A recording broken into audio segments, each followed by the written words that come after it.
জীবনে ভালো কিছু করতে হলে জীবনে অনেক পরিশ্রম করতে হবে। জীবনের সবচেয়ে কাছের প্রিয় জিনিসগুলো হারাতে হবে। তোমার স্বপ্নগুলো মাটির সঙ্গে মিশে যাবে, তবুও সফলতা তোমার হাতে ধরা দেবে না। তুমি তিলে তিলে নিজেকে নষ্ট করে ফেলবে। হয়তো কোনো একদিন তুমিও সফলতার খোঁজ পাবে, তবে অতীতের অনেক কিছুই তুমি হারিয়ে ফেলবে। সময় কারো জন্য থেমে থাকে না। তুমি যদি সফলতার পিছনে না ছুটতা, তাহলে তুমি কাছের মানুষদের পাশে থাকতা, তবে তুমি সফলতা আর পেতা না। তোমার জীবন তখন আবারও তিলে তিলে নষ্ট হয়ে যেত। তুমি কি জানো, পৃথিবীর সবকিছুর একটা ভালো দিক থাকে, আবার একটা খারাপ দিক থাকে।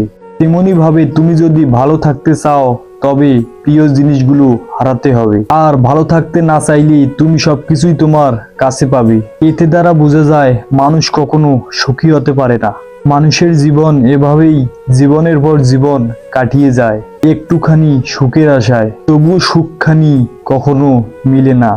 জানি না কখনো মিলবে কিনা, তবে জীবনে বেঁচে থাকতে হলে একটু হলেও চেষ্টা করে যেতে হবে। জীবনে যতদিন বেঁচে থাকবো, জানি অনেকখানি কষ্ট করতে হবে। তোমার কিংবা আমার, পৃথিবীর সকলেরই আদিম যুগ থেকে এভাবেই কেটে আসতেছে। তেমনি ভাবে আমাদের জীবন চলে যাবে, অথবা আমাদের সন্তান নাতি পুতি তাদের জীবনও হয়তো এভাবেই কেটে যাবে একটুখানি সুখের আশায়।